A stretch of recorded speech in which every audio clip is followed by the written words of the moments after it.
Hi, guys. Welcome back to another episode of Locking Podcast with your favorite daughter and your favorite father. Reg here. You know what I'm saying? Hoping to give y'all something good to talk about. Because we have a lot of upsets this week. Ooh, yes. So we do have a lot to talk about because everyone was sad. That was sad. I mean, now some of them were pretty close. I wouldn't call all of them upsets because that's a competitive game and you're closely ranked. But when you're supposed to win, you're supposed to win. But to start it off, so Virginia upset to number 8 FSU, which I think was huge. And then they rushed the field, and all the FSU players literally got lost. Yeah, they got lost. That was crazy. I actually saw the end of that game. I feel like the school has to get fined. Because they do though. Because that was dangerous. That FSU player landed in the end zone, and then he just disappears. Just quit. But you got to understand though. Like I said, I watched the end of that game.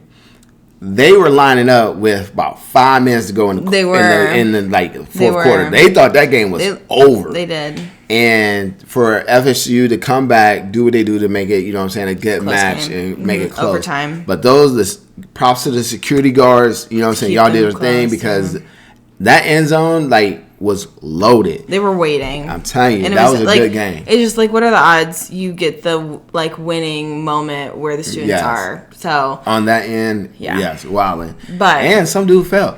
You know, I hope you're okay out there. The goalpost. I'm not trying to say anything, but there was one white dude, one black dude. How the black dude make it up there and do a whole dance? And, you know what I'm saying? And then the white dude tried to take off. It was just bloop. And so because no one caught him either. No joke. He just fell. I was like, so you know what I'm saying? I'm just saying, black people got rhythm. Anyway, that's all. Another not big upset, but 24 TCU lost to Arizona State again. I mean, okay, you're at the bottom anyway. You're probably out of the top 25. Yeah, they're not going to make it anyway. You know, TCU, was it the Horn Toes or something like that? They're always a pretty good team. They're really exciting to watch. You're just out of the top 25 now. Arizona State's always one of those sleeper teams in that conference that gets people. So good luck with them. Sorry. Next, a big one. Illinois gets waxed by IU, and then they go from 9 to 23, but then they beat USC. Yes. USC. What's the head coach for USC? I forget his name, but he contributed some of their fatigue to the early game. Flight. So you got to take into account West Coast team playing at noon. Right. Body count says it's 9 a.m. 9 a.m. So wake up at 5 a.m. He was like, hey, that was a hard game for us to play at 12. I guess he didn't like it. But the Illini played hard. There were some struggles and some fight in that game. You have to think, Illinois was in the top 10 just a week ago. Yeah, but when you get blown out by 56, you don't deserve to be in the top 10 anymore. So they did play hard, and to win it on the last second field goal, that was a good win for them. I don't think it's going to boost their rankings. They might go from 23 to 20. Yeah, they're not going back to the top 10 though. You don't think so? No, because USC was only 21. You don't think they can get 15?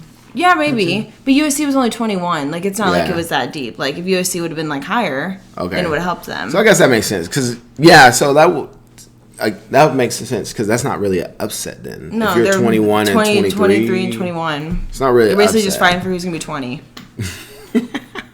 Hey. Right. That's that. But no, Illinois, though, I think this thing is everyone was like, oh, they're not that good, clearly, because they lost to IU. But Illinois is good. Yeah. I like the, Finnegan, I think this is the running back for the Illini. That dude, he was doing his thing. He was balling. Yeah. So I think they have a good chance of making a solid run.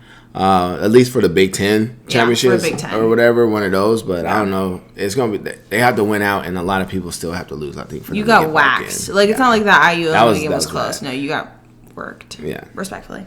But then speaking of Indiana beats Iowa first road game, and this is the second consecutive year they're 5-0, first time in program history. Bam, bam, bam! Shout out to the Hoosier. Barely though. Yeah, I mean, hey, a win's a win, but yeah, they didn't. I think somebody had them at a 22-point spread. Yeah, that didn't happen. So a lot of people lost a little bit of money yesterday. I hope y'all can pay y'all light bill tomorrow. If you made it a close game by 5. Right?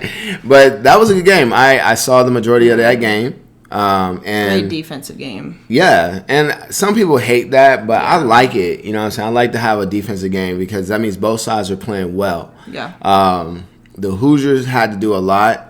At the end, I think what's the number Surratt. 13? Surratt comes through with that, 40-yard touchdown. He broke the last tackle and made it. So I'm not sure. Iowa's always been a team that can make it to the Big Ten championship and upset somebody. Yeah, but they never can be big teams. They don't have the pedigree like Ohio State, Michigan, and those other teams out of the Big Ten. Penn State's even up there, depending on who they play.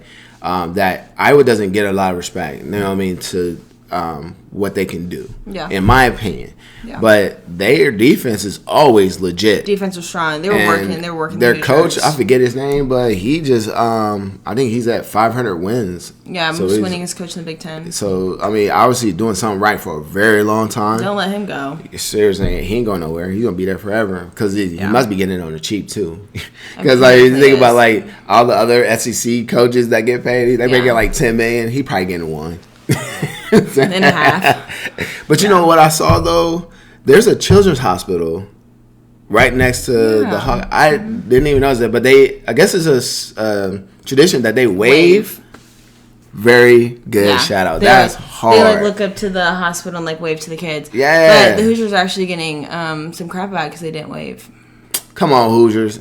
No, you gotta show some. They were in a huddle because I think they did maybe they do it either right before the game starts. Okay. And the Hoosiers were in a huddle with Signetti. I personally feel like it just was a moment where it's we need to take this time to if they were if it's during a timeout or something and Coach Sig is out there huddling the team together going over a game plan or whatever and that happens and you miss it because of that, but if you're just standing there and it's a halftime moment, that'd be you should have got it. They should have probably done I don't know, I haven't seen it, but we'll hey, I hope they show respect to the little children. I know. And everything. I still love that tradition. Iowa does that is really cool, though. Shout out Iowa for that. Because also, too, I mean, if you go to the rooftop, you can watch the whole game.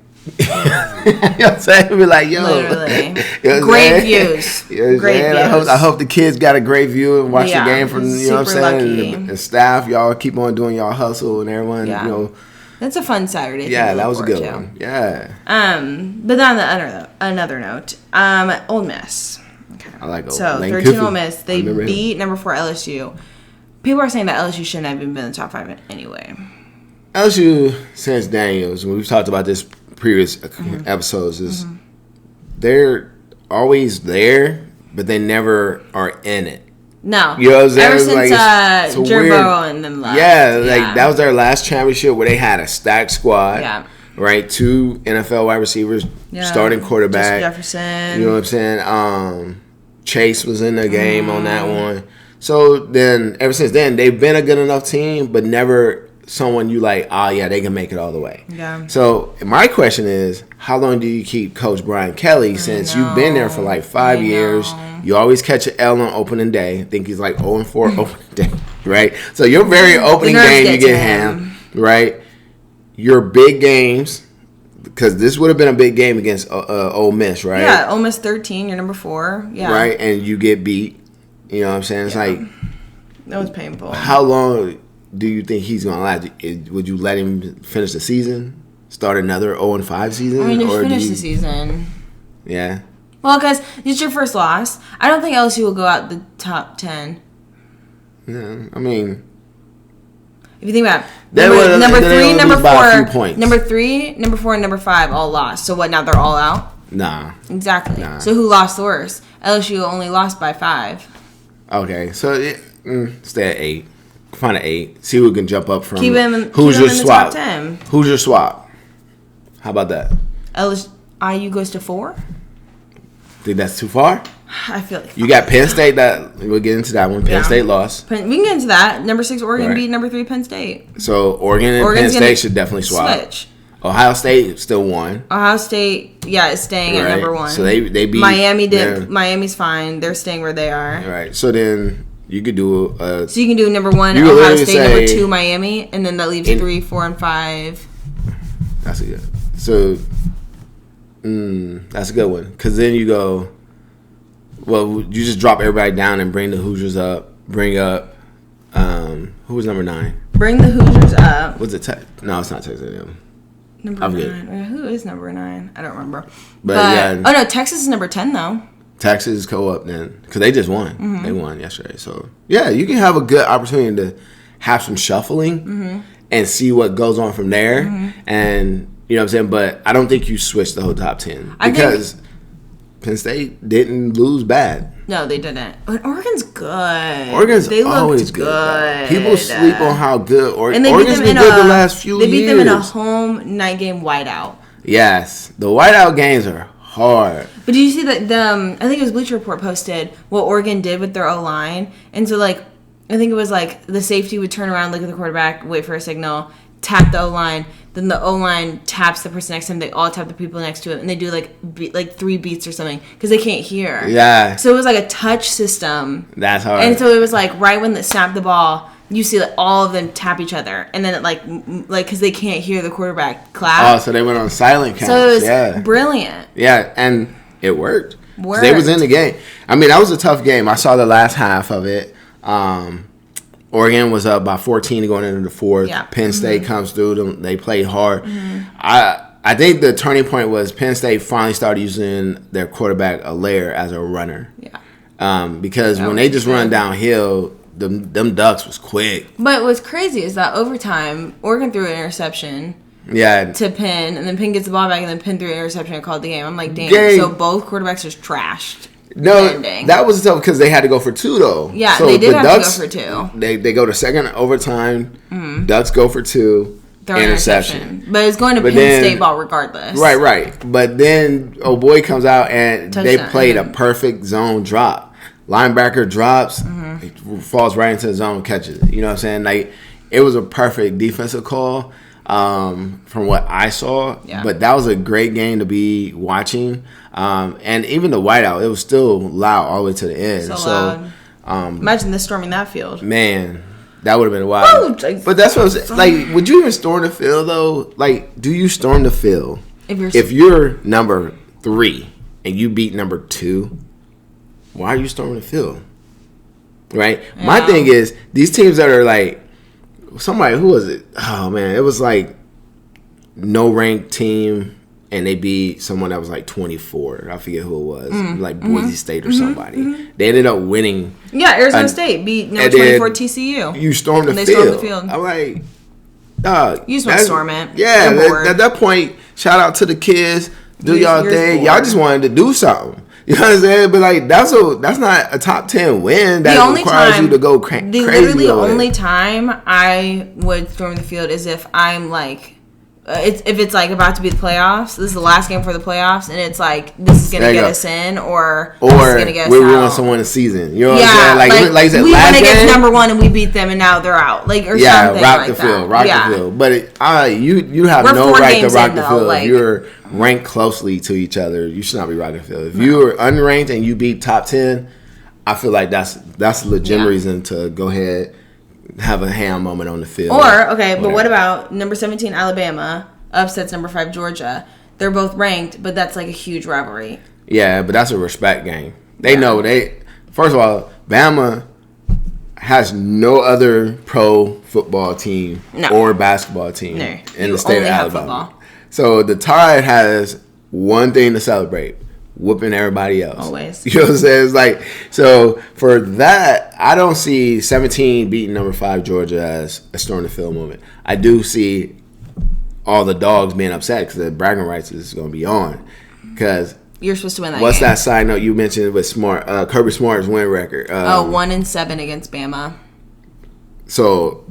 And Alabama just broke their 33 at-home win streak. So you already know last season, the Tide is talking real ham on that one. Like anybody rocking a Georgia shirt this morning. Georgian season ticket holders have not seen Georgia lose at home in 33 games. Right, and then you get Bam, you know what I'm saying? The one game that you want to win, and you want to win. Well tied. Because Smart was under Saban's staff. Yes. When they was winning all the time there, he goes to Georgia. Yep. And I think the only win he had was in the championship. Mm-hmm. So the only time he's ever beat them was when it quote unquote matters. But you're 1-7. So awkward. Like, man, that means you've lost twice to the new coach of Bama, at least 5 times to your, you know what I'm saying, mentor, right? Kirby's like, yo, he's not gonna go anywhere. He's like one of the highest paid, if not the highest paid coach, but still, it's like, yo, that's your nemesis now. Yeah, so hard. You gotta figure out a way to beat them. Like, you can probably lose to Ole Miss or LSU during the season. But you gotta beat Bama, right? And that's the way I think they went in to this game. Is like the Tide knew if they could beat Georgia at home, they got a good shot. Does that push Bama now into the top 10 from 17? I think they'll probably go up. I don't know, because it wasn't a blowout, so they could probably go up at least 4 or 5 spots. They probably get 4 or 5 spots, and I think again with 11, 12. You got 3, 4, and 5 ranked teams all catching L's by a short amount, which helps everyone. It'll give them a little shuffle, but it won't change the outcome. I think. Yeah, I think the committee will still keep them pretty close because it makes it interesting too, right? Yeah. Say Georgia goes down to 6, Penn State goes down to 7 or 6 or 8. Like, they're all still there. One loss, one good run of the, you know what I'm saying, season of being in the playoffs and championship. So top 10 is so tight right now. Yes. Like, the top, because 12 get into the playoffs, but, like, that little, like, 5, 6, 7, 8, 9, 10, like, that all just keeps, like. It's going to be a one-loss cluster. One loss max. And there is a team that's going to be pissed. Straight up. Someone's going to be so angry. Imagine if all these one-loss teams go end up at the end of the season. Perfect. And was it 2 years ago? Yeah, 2 years ago, Florida State went undefeated, didn't make it. Right. They go in and they get snubbed from the playoffs, but they get blown out ever since then. Right. So awkward. But now they're number 8. They're number 8 now, but. Again, they're playing well, but they probably going to not catch much. If they catch another L, they're going to be out anyway. Well, they just lost to unranked Virginia. Right? So if they catch another L, they're going to be out. Yeah. So imagine having FSU, Penn State, Bama, Georgia, Texas, LSU. All with one loss. Miami, maybe. Miami might catch one. Yeah, Ohio State. Ole Miss might catch one, right? Ohio State might catch one because they still got to run the Big Ten gauntlet, right? You're sitting over here with Michigan with 2 losses, Florida or Notre Dame with 2 losses. Mm-hmm. They run the table. Now you have at least 8 to 10 teams with 1 loss or maximum 2 losses with a lot of quality wins, right? Now what? Who the committee gonna leave out of that 12? Somebody gonna be pissed. Who's gonna be left out is like someone who like hasn't been to the playoffs before, and they're like they can't do it. Like, you know what I mean? I mean, because when they started doing the playoffs, they used to put Boise State in there a lot. Yeah. Now Boise State don't even get looked at anymore. it's like so the SEC and Big Ten is too big. We don't need Boise State. We don't need UCLA and USC to always be in there. Mm-mm. Between the Big Ten and SEC, you got legit 8 teams there. Literally, immediately. So, like, between who's ACC and Pac-12, we don't know you. Right? You know what I'm saying? Like, thanks for coming, but we're going to pass. Thanks so much. Looking into next week, so there's not, like, much going on next week. I know a lot of teams are doing bye weeks next week, but number 2, Miami, does take on number 8, FSU. FSU is probably going to go down because they just lost to unranked Virginia, so I doubt they'll be number 8 anymore. Yeah. But Miami should win regardless. Miami is playing really good ball. They're playing really good. They're playing really good ball. Like, really Their defense is on fire. I like Miami a lot. Yeah. And then, like you just said, Boise State takes on number 22, Notre Dame. I don't very much give a I don't know. Where's that at? At Notre Dame. Okay. So I'm going to have a good one. Gone. We've lost Marcus Freeman and the Fighting Irish. No, we haven't lost them. They're doing their thing. They're scoring a lot of points, but their defense is, talking about softer than cottontail.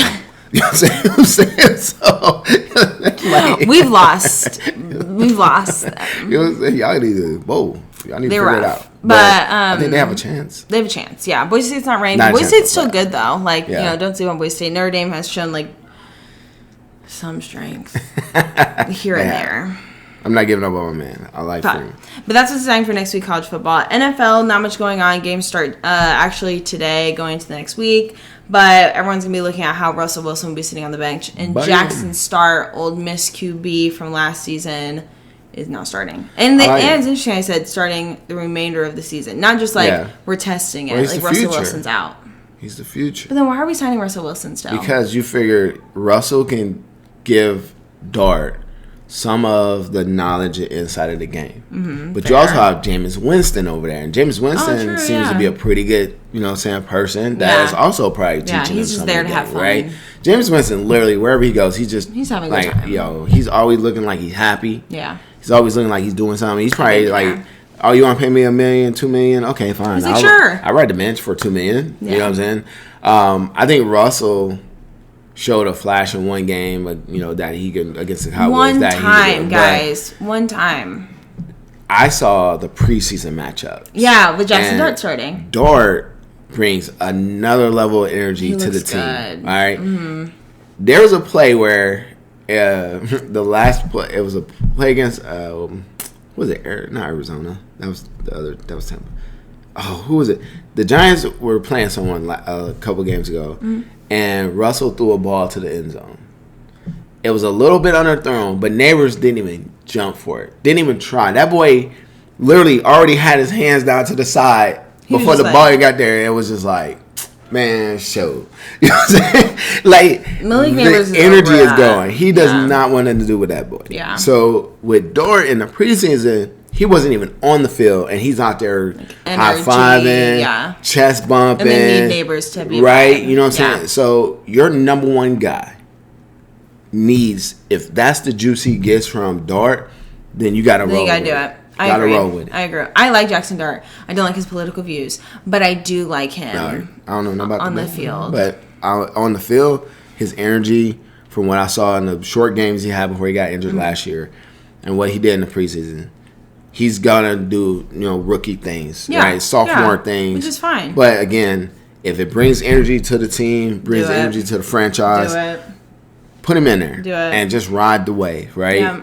Because at this point, what you got, Winston and Russell, like they're all pushing 40, old, right? But it's interesting because the Bengals are actually doing the opposite. So their young QB Joe Burrow has turf toe. He's gonna be out for a couple weeks. But now they're trying to bring in Kirk Cousins, who's like this, like, you know what I mean? It's like the opposite. It's like we lose like the young vibe. Kirk Cousins still a vibe. Well, Kirk Cousins is like 40. He's been in the league forever. We support Kirk Cousins. On the slide, Kirk Cousins is almost a half a billionaire, almost a billionaire. He's he's rode the bench more than he started. And his wife is like, "Thank you, please." He's too old to be out there anyway. Like, his thing is, if I'm Kurt, I go to Atlanta last year, right? I signed Atlanta, $100 million, whatever the case may be. Mm-hmm. Start, get a little sloppy with the ball, do all those things. This year, Penix comes in, starts right off the rip. Right, and they like Penix. Atlanta will be asking for a lot because they paid a lot. Absolutely. Right? But if I'm Kurt, do you want to back up Penix for another year and a half and just or do you back up Burrow for 3 weeks? But then when Burrow comes back, he's coming back in. Right. Next year, Burrow will step in. Yeah, I'm about to say, but Burrow's expected to be back. Like they said, like I think it was like 2-3 weeks, 4 to 6 weeks. Or something it's not a bad deal. Again, that's why they call it a rumor because that's going to be a lot of deal making. I wouldn't be mad at it. I know Joe Burrow's like, no, just wait.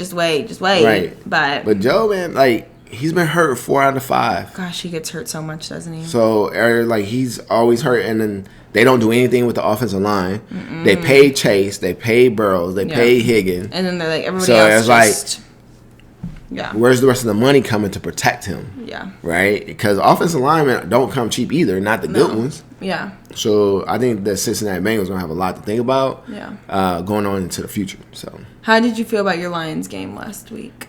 It was a good one. I like the Lions doing their thing. Yeah. They started running the ball more.